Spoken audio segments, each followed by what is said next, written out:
Dear students, अस्सलाम वालेकुम। Welcome to Accounting Seeker. जैसा कि इस वीडियो में हम तीसरा method for the admission of a partner, जो कि admission of a partner by sufficient fund method है, which is very important method, no doubt. ये लाजमी आपके एग्ज़ाम में जो क्वेश्चन आता है, लाजमी उसमें से एक केस इसका सफिशिएंट फंड मेथड का होता है। तो इसको बहुत ही ध्यान से और कॉन्सेप्चुअली समझिएगा। फर्स्ट ऑफ ऑल आपको पीपीटी एक्सप्लेन की जाएगी, जिसकी बुनियाद पर वन नोट पे कंप्यूटेशन करवाया जाएगा। तो इसको बहुत ही ध्यान से आपने समझना है। So let's dive into the topic immediately. तो स्टूडेंट्स, जैसा कि हम एडमिशन ऑफ अ पार्टनर में ये आज तीसरा मेथड पढ़ रहे हैं, बाय सफिशिएंट फंड मेथड। सबसे पहले इस मेथड को पढ़ने के लिए इसके सेंटेंस पे स्टूडेंट्स गौर करें ज़रा आप, और इसका मतलब हम जानने की कोशिश करते हैं कि बाय सफिशिएंट फंड का मतलब होता क्या है। यानी एक पार्टनर जितना राइट ऑफ इंटरेस्ट यानी राइट ऑफ कैपिटल एक फर्म में ले रहा है, उसके एवज जितना उसको फंड इन्वेस्ट करना चाहिए था उसने उतना ही इन्वेस्ट किया। यानी कि मैं ये कह दूं कि अगर हम उसकी अमाउंट ऑफ इन्वेस्टमेंट यानी कि अमाउंट ऑफ इन्वेस्टमेंट अगर मालूम कर लें, अमाउंट ऑफ इन्वेस्टमेंट मालूम कर लें, तो हम ऑटोमेटिकली उसका कैपिटल बैलेंस भी मालूम कर लेंगे इन द न्यू फर्म। क्योंकि जितना उसको कैपिटल मिलेगा, न्यू पार्टनर को जितना कैपिटल मिलेगा उतना ही वो इन्वेस्टमेंट भी करेगा। अच्छा, इस क्वेश्चन में क्रक्स क्या होता है कि आपको वो अमाउंट, ये जो अमाउंट है ना, जितना उसने इन्वेस्ट करना है, ये गिवन नहीं होता है। यानी ये अमाउंट जो है गिवन नहीं होता, इसको हमने कैलकुलेट करना पड़ता है। तो सबसे पहले तो हम देखते हैं कि इसको कैलकुलेट कैसे करेंगे, लेकिन कुछ कैरेक्टरिस्टिक्स इसमें हम पढ़ लेते हैं कि इस amount, in order to know the amount which must be invested by the new partner, book value of the new firm is calculated. इस अमाउंट को मालूम करने के लिए सबसे पहले तो हम फर्म की बुक वैल्यू मालूम करते हैं। And what is the book value? Book value है क्या?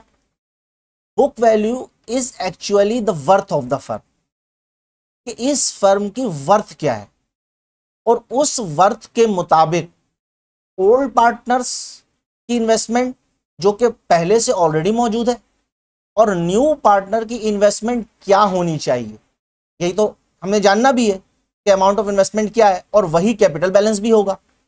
ठीक है। फिर जो ये book value of the new firm is calculated according to rights of interest of old partners. ये बुक वैल्यू कैलकुलेट की जाती है according to rights of interest of old partners which has now remained after the admission of a new partner. जो new partner के admission के बाद बचे हैं ओल्ड पार्टनर्स के पास। ठीक है। तो सबसे पहले ये कैलकुलेट किया जाता है, और इसके लिए हमें क्या असम्पशन लेनी पड़ती है वो मैं आपको कैलकुलेशन के वक्त बताऊंगा। ये जो चौथा पॉइंट है हमारा, after calculating book value of the firm, the amount of investment to be made by the new partner is calculated according to his और हर राइट्स। जब बुक वैल्यू मालूम कर दी जाती है, जब हम बुक वैल्यू मालूम कर लेते हैं, तो फिर हम न्यू पार्टनर की जो इन्वेस्टमेंट अमाउंट है वो भी निकाल लेते हैं, और वही इन्वेस्टमेंट अमाउंट जो है कैपिटल बैलेंस भी होगा न्यू पार्टनर का। And finally the balance sheet is compiled for the new firm. तो ये बात तो हमने पीपीटी में समझ ली, और आपने बिल्कुल भी परेशान नहीं होना, ये सारी की सारी बातें रिपीट होंगी in the computation. So let's see the computation. तो स्टूडेंट्स, अब हम देखते हैं बाय सफिशिएंट फंड मेथड में किस तरीके से हम कैलकुलेशन करते हैं। तो क्वेश्चन हमारा वही सेम है, फैशन गारमेंट वाला। अच्छा, इसमें जो रिक्वायरमेंट है, रिक्वायरमेंट नंबर सी आप देखें, ये क्या कहता है Rahim invest sufficient cash and receiving 1/3 interest, यानी रहीम जो है 1/3 इस इंटरेस्ट को फर्म में पाने के लिए उतना ही कैश इन्वेस्ट कर देगा जितना 1/3 इंटरेस्ट उसका बनेगा। Getting my point students? अब अगर ये कैश का अमाउंट हमें पता चल जाए तो इसका मतलब वही इन्वेस्टमेंट अमाउंट ही उसका कैपिटल होगी, लेकिन अब यहां पर कैश का अमाउंट तो गिवन है ही नहीं, तो अब हम उसकी इन्वेस्टमेंट निकालेंगे कैसे? तो सबसे पहले हम एक अजम्पशन लेंगे, ये जो फर्म है ना, ये जो कैपिटल बैलेंसेस हैं, इस पूरे फर्म के कैपिटल बैलेंस को हम मानते हैं कि ये जो कैपिटल बैलेंस है 35, 30, 60, 85,000, ये जो कैपिटल बैलेंस है इज इक्वल टू 1 है।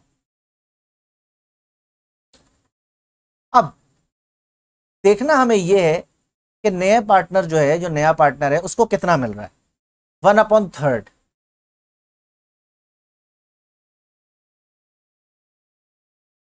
ठीक है, अब ये बताएं कि 1, अगर पूरी एजम्पशन है हमारी कि ऑनर्स इक्विटी जो total capital of the firm इस वक्त आपको 85,000 है, लिख भी लें इसको 85,000,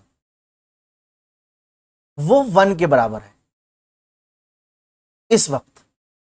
लेकिन होता क्या है कि 1/3, 1 में से 1/3 अब किसका राइट बन जाएगा, न्यू पार्टनर का, यानी रहीम का। तो इसका मतलब है ओल्ड पार्टनर्स का जो प्रोपोर्शन बनेगा in this firm, in the new firm जो बनने जा रही है, वो बनेगा 2/3। ठीक है, अब ये आप इसकी कैलकुलेशन थ्रू एलसीएम भी कर सकते हैं।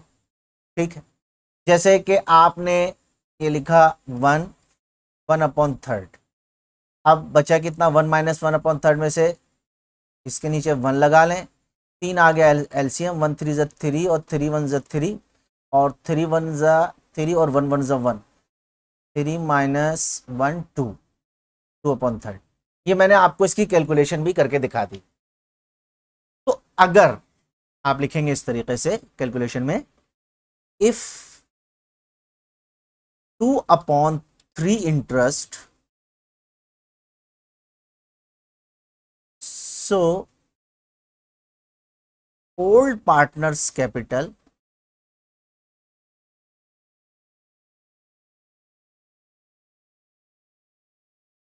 rupees 85,000,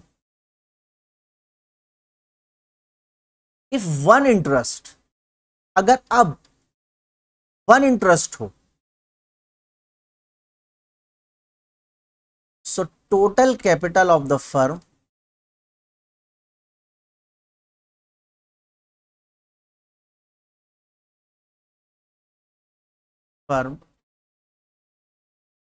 कितनी होगी, 85,000 डिवाइडेड बाय 2/3। ये कैलकुलेशन आगे चल के इस तरीके से हो जाएगी कन्वर्ट, 85,000 मल्टीप्लाई का निशान हम जब डालते हैं तो 2/3 की जगह हो जाएगा 3/2। यहां तक बात समझ में आ गई? अब हम इसकी कैलकुलेशन कर लेते हैं कि ये कितना बन रहा है, 1,27,500।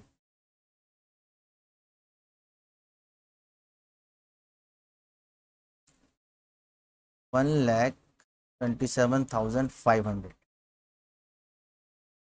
अब 1 इंटरेस्ट पर total capital of the firm 85,000 नहीं रही, क्योंकि 85,000 तो अब 2/3 यानी ओल्ड पार्टनर का बचा है उनके पास। तो हमने जैसे ही 2/3 को ओल्ड पार्टनर के कैपिटल बैलेंस से रिवर्स किया तो ये 1,27,500 आ गया। सॉरी, इसको सही कर लेते हैं, 127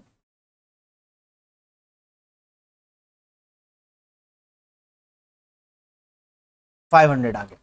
ठीक है, अब अगर total capital of the firm 1,27,500 है तो इसमें रहीम की इन्वेस्टमेंट कितनी होनी चाहिए? तो रहीम की इन्वेस्टमेंट कितनी होनी चाहिए? रहीम की इन्वेस्टमेंट निकालने के लिए हम 1,27,500 को उसको राइट कितना मिल रहा है? 1/3, ठीक है, 1/3 एंड इट विल बी 42,500।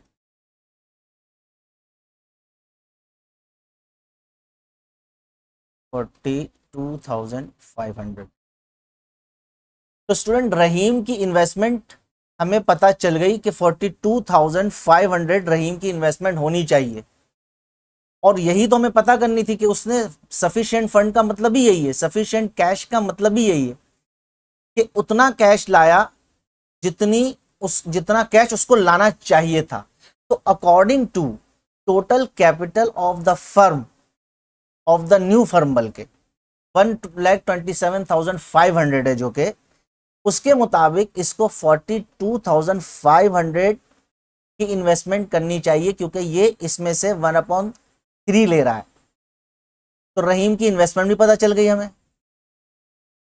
अब हम इसको समराइज करने के लिए एक और लिख देंगे, एक लाइन। सो रहीम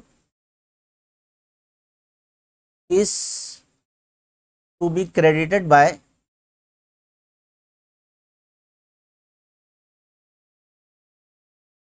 ऑल्सो 42,500। ये एक एडिशनल पॉइंट हमने लिख दिया जो कि बहुत अहम था कि रहीम की इन्वेस्टमेंट भी 42,500, रहीम का कैपिटल भी होगा 42,500, क्योंकि उसने वही सफिशिएंट कैश लाया जो उसे लाना चाहिए था। तो सबसे पहले इसकी जनरल एंट्री पास कर लेते हैं हम। कैश 42,500, अच्छा जी, रहीम कैपिटल 42,500। यहां पर आप टू रिकॉर्ड भी लिख सकते हैं, टू एडमिट रहीम भी लिख सकते हैं। टू एडमिट रहीम इसकी जगह लिख सकते हैं आप टू रिकॉर्ड रहीम कैपिटल के बजाय। अच्छा, अब बैलेंस शीट कंपाइल होगी यकीनन फॉर द न्यू फर्म। तो जब बैलेंस शीट कंपाइल होगी तो 30,000 कैश तो पहले ही मौजूद है, आप देख लें क्वेश्चन में। अब ये 30,000 एंड 42,500, तो इट विल बी 72,500। फिर क्रेडिट क्या हो रहा है? क्रेडिट हो रहा है रहीम कैपिटल। रहीम कैपिटल हमने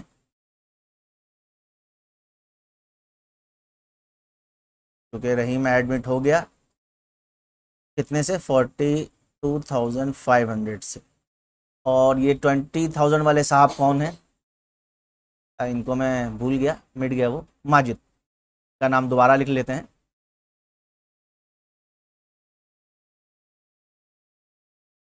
माजिद कैपिटल। तो अब हम इसको टोटल करते हैं। 1,42,500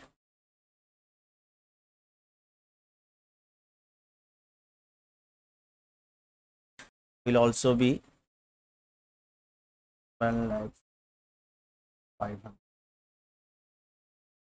तो स्टूडेंट्स, आपको यहाँ तक बात समझ में आई कि सफिशिएंट फंड मेथड में दरअसल कंप्यूटेशन किस तरीके से करते हैं और किस तरीके से हम इन्वेस्टमेंट निकालते हैं, और जो इन्वेस्टमेंट होती है सफिशिएंट फंड मेथड या सफिशिएंट कैश में आप बोल लें, उसी इन्वेस्टमेंट अमाउंट से न्यू पार्टनर को कैपिटल राइट्स भी मिल जाते हैं, जैसा कि आपने बैलेंस शीट में देख लिया। तो स्टूडेंट्स, जैसा कि आपने देखा कि हमने ये जो मेथड है बाय सफिशिएंट फंड मेथड, इसको कितना कॉम्प्रिहेंसिवली समझा, ना सिर्फ पीपीटी पे बल्कि इसको डिटेल में इसकी कंप्यूटेशन भी बनाई।